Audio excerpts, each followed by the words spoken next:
Hello and welcome together. Today marks the day of the release of our new config version, Config App 15.1. With me is our applications lead, Lukas Eigelsberger. Hello, Lukas. Hello. Thanks for having you here, because we need to talk about climate and especially AC units. In Middle Europe, we are not that used to, where Loxone is located with our campus, we are not that used to have AC units, but they are getting more and more and more within the last years. And in the summer destination countries like Spain, Italy, Portugal, the Middle East, where they used to have AC units over the last 20, 30, 40 years, they also need intelligent automation from these devices. So that was the reason why we invented the Loxone AC Control Air last year. We gained 1 year of experience in having them, and now we took the 15.1 of the Loxone Config App to improve the software behind the AC control. Lukas, let's jump right in. What was the first change we made within the AC controller? The biggest change is that we integrated the AC control into the intelligent room controller. So now it's not just a control for my AC, it's really controlling the climate in my room.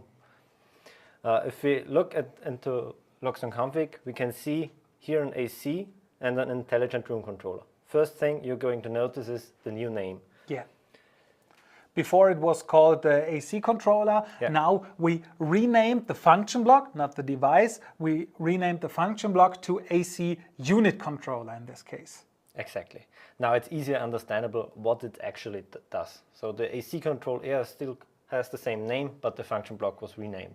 Yeah. The first thing you're also going to notice is here silent mode input. What does this mean? For example, if at night you have a night operating mode, you connect it to the new input and the AC turns down to a lower fan speed. For example, you don't get disturbed at night, you don't wake up, and when the night ends, you deactivate it again and the fan speed goes back to normal. Okay. So how does the integration into the intelligent room controller look? It's very easy. You just drag and then it asks me, okay, do I want to create the AC central controller? This is the next new thing? The new function block, it actually describes the outdoor unit of an AC.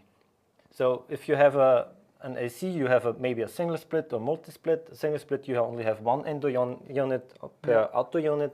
Multi-split, you have several indoor units per outdoor unit. Yeah. And we need this function block because, for example, on a multi-split system, the indoor units all can only cool or heat. They can't do both. So the outdoor unit decides, and therefore we need a function block.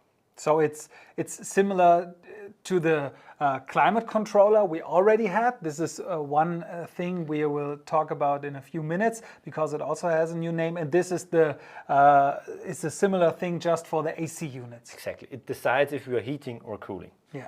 Depending on the demand of the separate rooms and depending on the outdoor temperature. Okay. After inserting the function block, I have to set the mode. Do I only want to heat or only to cool or do both? So I want to do both. And here we already talked about outdoor temperature. Here we have a mode for the outdoor temperature. Oh, okay, this is nice. So this is new for all climate central blocks. So the old climate controller also has gotten this function, and also the HVAC controller.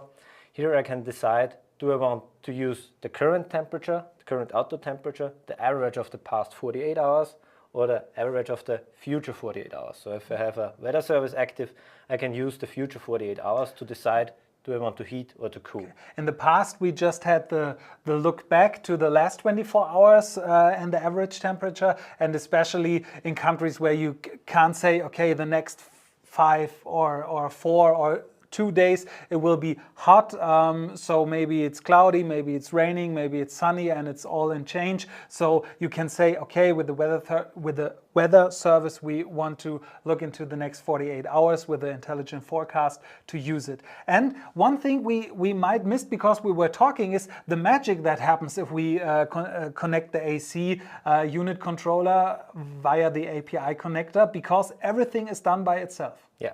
So we can see here, okay, the AC unit controller is now connected to the AC central controller but also to the intelligent room controller, and also the central controller is connected to the intelligent room controller. So they all work together to get the perfect climate. Okay. So if we now jump into the app, we can see here my intelligent room controller, and down here I can see the connected AC unit controller. So if I jump here, I can see the visualization of the AC unit controller. It's now fully controlled by the intelligent room controller. I can start the timer to turn it off, for example, for a few hours. But mainly the target temperature and also the mode comes from the intelligent room controller. I also can decide manually what fan speed I would like, but the intelligent room controller gives me the target temperature. So, for example, now I have a target temperature of 23 degrees because it's my cooling comfort temperature. We created a way that the AC control does not too often turn on or off. So if I'm in comfort mode, it only turns on as soon as I exceed my comfort temperature, because before that it's not necessary, and then it turns off when the comfort time ends. We did this because we don't want to disturb the homeowner from turning on and off the AC unit, and therefore we minimize the amount of turn on and turn offs. Okay. In eco mode, we activate the AC as soon as the eco temperature gets exceeded, and deactivate it again after a certain hysteresis is reached. You can set this parameter here. Yeah. So if the echo temperature is 27 degrees, it will turn off again when 26.5 degrees reached. Here we also have a target offset because we give the AC a little bit a lower target temperature so that the temperature really is reached, and yeah, you have the perfect temperature in your room. And this is one thing we have to talk about, guys, because we now did this in 2.5 minutes. In 2 minutes, it's just one click. And if you then look at the AC Control Air, we have a video on our YouTube channel as well, how to integrate this one into the home and building automation, how to connect it to your AC unit, and it's all set up in less than 3 minutes, including the installation of this device. So installation and configuration in the Loxone Config, that we have it in the app and that it's intelligently controlled. It's just in less than 3 minutes plus 2 minutes work now in the Loxone Config. You can get a real amount of comfort in your home or in your hotel, wherever you need it, within less than 10 minutes to make it intelligent and reach a whole new level. Then, okay, the specifications you need and your special logics behind, okay, this is up to you, but it's possible in less than 10 minutes to integrate it. Next thing we have is the AC central controller, Lucas, and we now see here it's a similar visualization we might know from the HVAC controller, but it's new for this one. Yeah, exactly. All climate central controllers now use the same visualization. I can see at first sight, okay, what are the demands of the different rooms. In my case, it's only one room, but if I would have a second room with heating demand, I would see here a bar, and the biggest bar gets the cooling or heating power. Yeah. If the outer temperature is in the correct range. So right now I'm above 18 degrees, so only cooling is available. Okay. So a very simple user interface, and you can see it and understand it with a. Okay, there we have the new visualization. At this point, let's talk about shortly about the renamings of the function blocks. We had the AC control block before. We already told you that it's now called the AC unit controller. We have the new function block, the AC central controller. And our climate controller we already had has also a new name, the heating and cooling controller, to make it more clear what it is. Yeah, exactly. And what's also new for the heating and cooling controller, so the old climate controller, is he also has gotten the new visualization. We can take a look at it in the app. Okay. So it's the same visualization, except that the function block has a threshold, so only if the demand gets above the threshold, heating or cooling gets activated. Yeah, but you will also find the function blocks with the old names in your config, so you can't miss it, but might you get familiar with the new names so that you are not confused in the future if you see it there. The next point we have is the new or better system schematics, Lucas. Yes, we improved the system schematic to have a little bit more features and a little bit better usability. So the first thing you're going to notice is a grid in the background. It helps me to position items so that they're all really neatly aligned. And we see it is snapping so that we can align it more precise. Yeah. What's also new, I can add text items where I can enter some text. An additional feature is to have fixed sizes, so I can have objects all of the same size, so that I really have a nice user interface. Great. And one of the best improvements we're going to see in the app, because you can now have actions or buttons in the app. Oh, great. So in this case, it's a switch function block, and I directly have here the switch and can turn it on. And we see the icon is changing in this case. For objects which are visualized with an icon, the icon will be displayed. And great, so no need to jump into the function block directly. We have a switch here for the pump in this case, set up for demo purposes, and then we can just use it directly there in the system schematic overview. So more improvement for you and less clicks in the Loxone app for the user in this case. Great. Let's talk about the next function block, which is also new. It's the dew point calculator. Yes, the dew point calculator uses the room temperature, the current temperature, and the relative humidity to calculate the dew point, which I then can use, for example, for my cooling minimum temperature. Okay, and I can say, okay, in this case, the dew point is calculated. I can say, okay, give me a notification when it's reached, or whatever you want to personalize to your needs. After this, you can now do it with the new dew point calculator. Great feature. Let's jump to the next two new function blocks, the binary encoder and the value validator. Yeah. What are these two new function blocks doing, Lucas? Yeah, we now have a binary encoder. Previously, we already had a decoder which decoded analog values to its binary bits, but now we also have a encoder function block which encodes bits to an analog value. You maybe would like to use it for a Modbus device which needs an analog value which contains several statuses. Okay. And now you can use the encoder function block. Okay. And the value validator? The value validator, the best use case is for me the measuring of the temperature in a pool. Yeah. So in a pool you measure most of the time the temperature inside the pipes. So the temperature is only valid if the pump is running. So it has to run for 60 seconds, for example, until you can actually trust the measured temperature. Yeah. And for this, you can use now the value validator.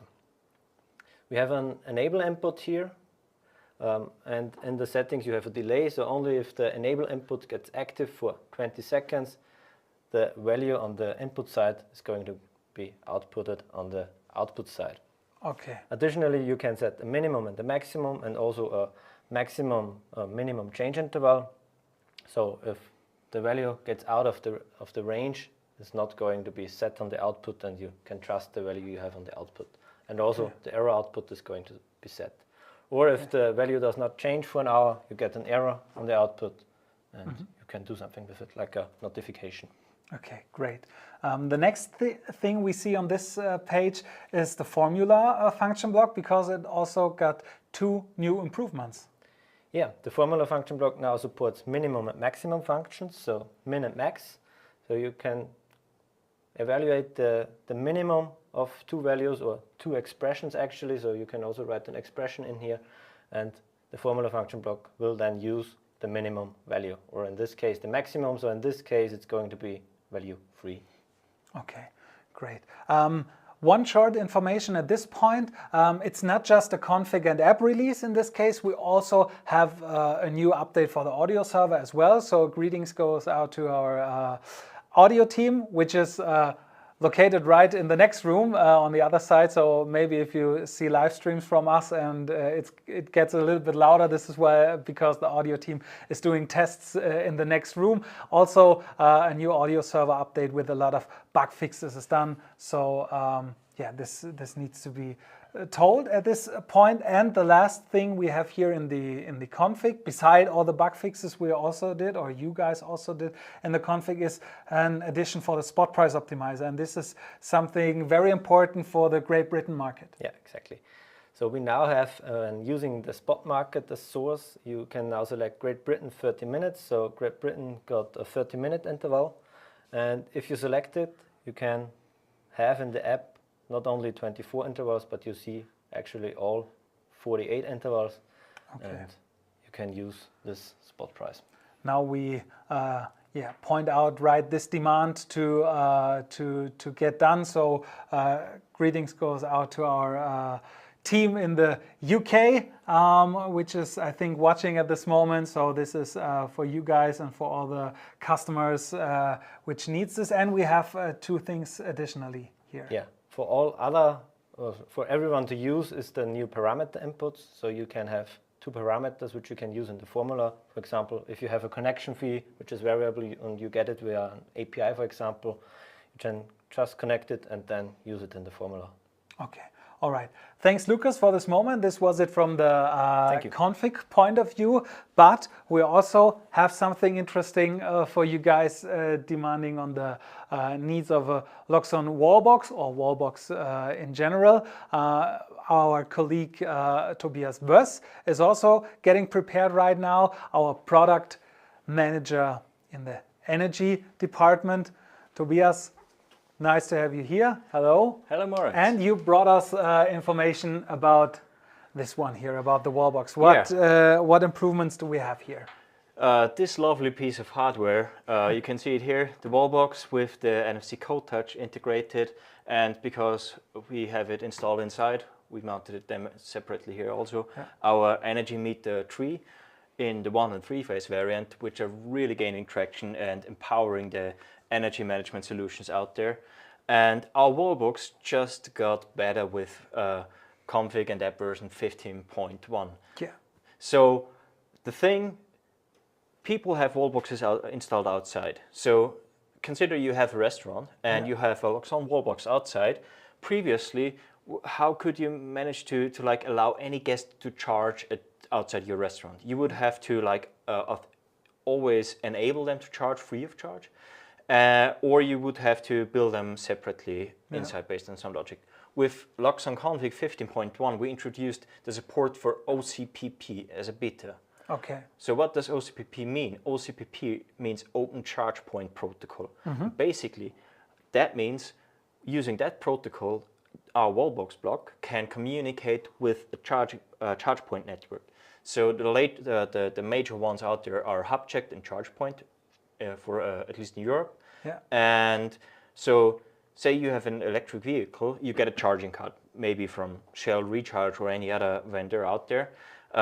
You can now go to your wallbox and hold this RFID charging card to the NFC code touch, and it will read it and transfer it back to the OCPP server from the ChargePoint network, which then decide, hey, yeah, that person is allowed to charge, and it will start charging, and you will be billed automatically because the mini-server then reports the charging session to that backend. Without having an own mini-server user or something like that, and without having a special NFC, it's just the RFID and then the connection to the OCPP backend, in this case, that validates, okay, this user is allowed to charge because it has a card from us. True, and that again proves that with the 85% focus on software at Loxone, we constantly improve our products, even if they're already out in the field. Yeah, this is a great thing. And now we want to jump into the config, Tobias, and let's have a look here how this works now. So you have prepared something. In this case,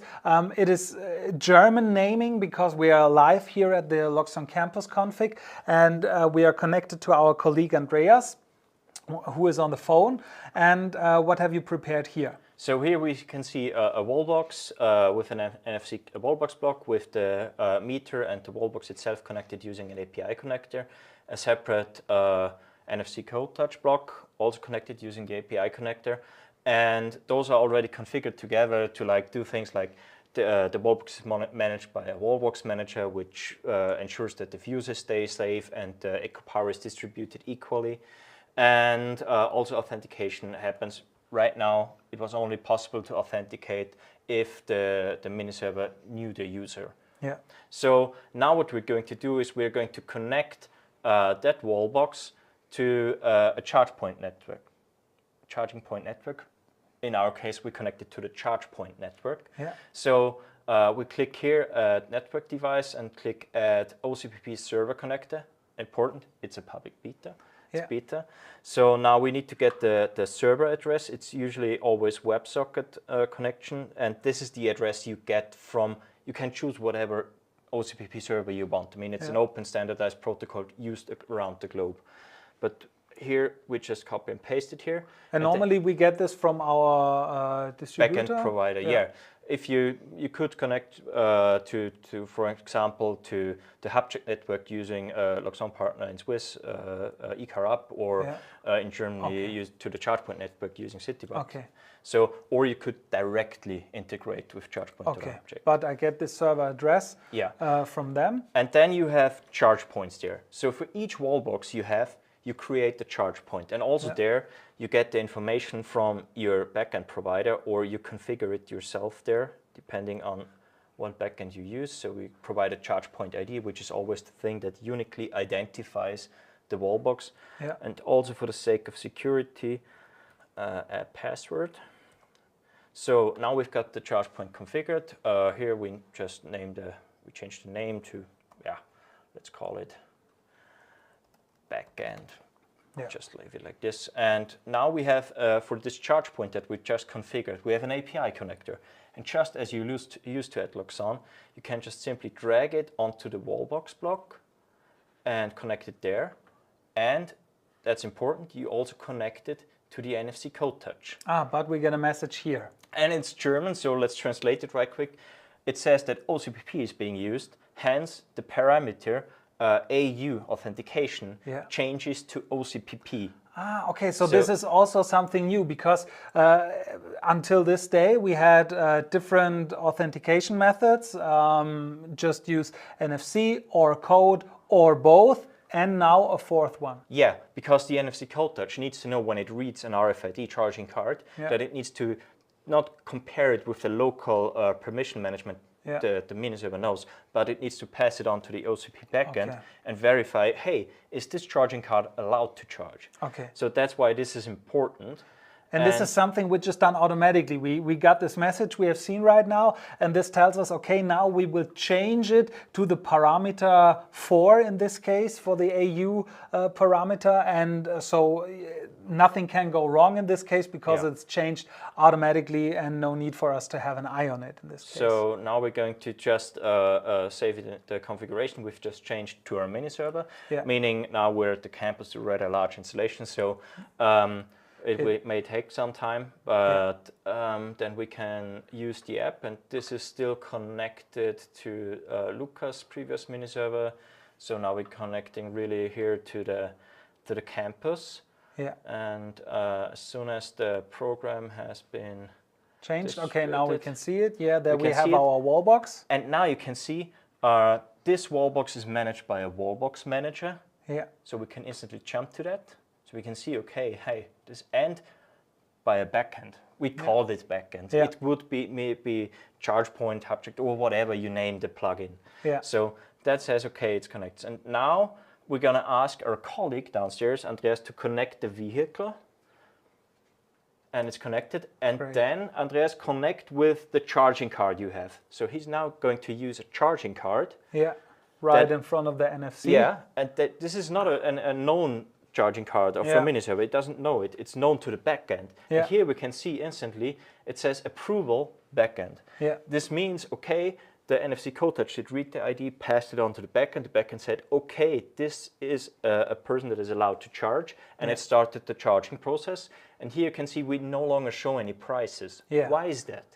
Because we connected this wallbox to the backend because we don't want to do billing on our own. Okay. It should be charged using the backend. Yeah. So in this situation, we just hide the prices, and as you can see, charging starts, and all is well. And it doesn't matter which logic we have for the known mini server users, for the employees or someone else who has his own prices we define via the mini server. This is just done by the backend and the RFID authentication that it knows, okay, this user has this price in his contract or something like that. And then we hide it here in the app because in this case it doesn't matter. It's unknown for us because it's just totally done by them. And so we no longer have to worry about it, and anyone can use our wallbox to charge his car, and he's being billed based on his contract, and you're good to go. Again, the power, the simplicity of and one important thing is we also see it in the history. We can also see then in the history in the Loxone app on the function block, the history, you know it. We can see, okay, which change was done, who was charging, and when was the charging, and then we can see, okay. And also who approved it. Yeah. Because it's always important to know who allowed the person to charge outside the charging station. So it's all there. Okay, great thing, great improvement. So this is the beta version of it.